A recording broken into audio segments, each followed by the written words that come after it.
Hello, I'm Fast Lawyer. Today we are going to review The Living Remain VR, a game released on the Steam store April 5th, 2022 by developer Five Finger Studios. It released in early access and it normally retails for $19.99. It officially supports the HTC Vive and the Oculus Rift. However, I have heard that it works perfectly fine on the Valve Index and on Windows Mixed Reality. However, on WMR, you do have to edit controller bindings. I bought this game on Steam at the normal retail price. I tested it out on the MetaQuest 2 using link cable. The Living Remain is a zombie shooter. It's a story-driven campaign. It does have a nice variety of environments, and it took me a little over 4 hours to complete the game on medium difficulty. Now, besides the normal zombie shooting, it also has some climbing, and the developer says there are puzzles.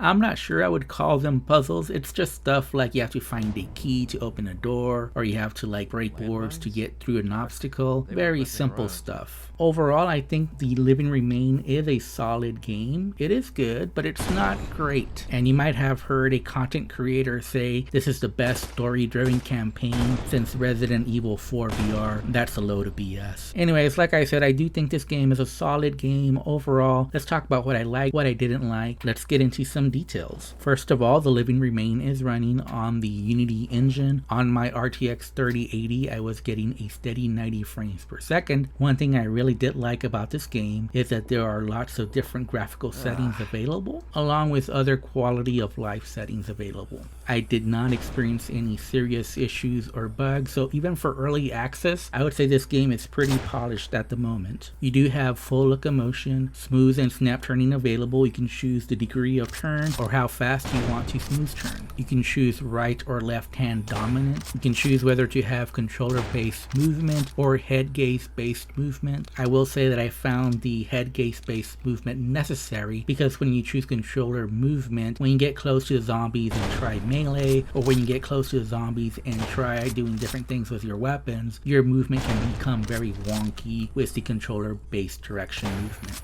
And importantly as well, you can change the gun angle. So my gun angle was a little too high by default, but I was able to change it and now it fires amazingly well. Now, while you can change the height of your holster, I did find it almost impossible to play this game seated because there are several sections where you just need to be standing and you're just crouching almost by default if you play this game seated. Also importantly, there is no crouch button at the moment, so you do have to physically crouch in this game. As far as the visuals, as far as a $20 game, I think this game looks surprisingly good. As long as you're not expecting Half-Life Alyx, this was a pretty good looking game. And what I liked even more is that there is a variety of environments. There's also a lot of verticality in this game, which does make the gameplay even more exciting. I think the level design overall was really good in this game. There's also lots of items you can interact with. There will be glass that you can break. There's several objects that you can climb, and there's also several cabinets, doors to open. However, there's also lots of items you cannot interact with. There'll be doors that you just can't even try to open with the handle. They just won't let you grab it at all. There are several items you cannot pick up. So while overall I did like the physics in this game, there's also a lack of physics with other objects, just a total lack of interaction with many items. And also I think the climbing here, the scaling, was very well done for the most part. However, they had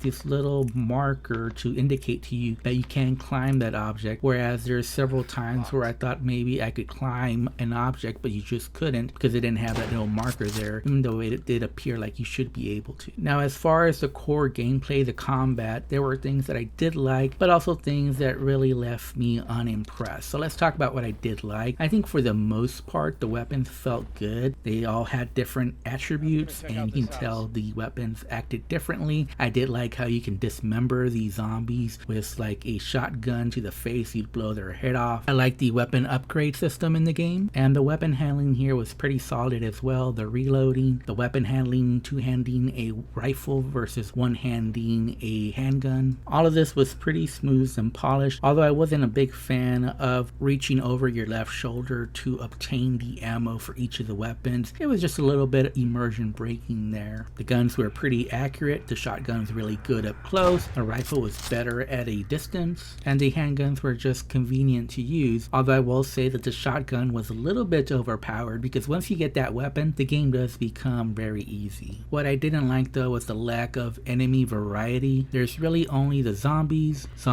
with armor, zombies with even more armor, and then the rats, and that's pretty much it. And there really is no enemy AI. Zombies will either stand there very stupid, oblivious to your presence, or they'll walk slowly or faster towards you. However, there are some very tense moments. You can get swarmed by zombies, and that's really where the game shines, in those tense moments, especially when you only have the handgun. But once you get the shotgun, even those moments aren't very tense. There are technically some puzzles, I think. I'm not even sure you can call them puzzles. It's just trying to figure out how to get around an obstacle, getting a key, stuff like that. Finally, we get to the stories and sounds. Now, I did really like the sounds in this game. It has really good spatial audio, and I thought the music was tense, the ambient sounds, all really good stuff, and the voice actors did a good job with the material that they had. However, I don't think the story was very good. It was very much by the numbers. It was very generic. This guy is talking about his wife and his kid. However, I don't even know any of their names. I have no idea about who they are or why I should care about them. It's all just super generic, and it's never really properly explained through the story. And it ends up being that you're just really talking remotely to this person who's guiding you on where to go, and that's pretty much it as far as story. You don't really get to know either of these persons, what their personalities are like. And so when you have a content creator telling you this is the best campaign story since Resident Evil 4,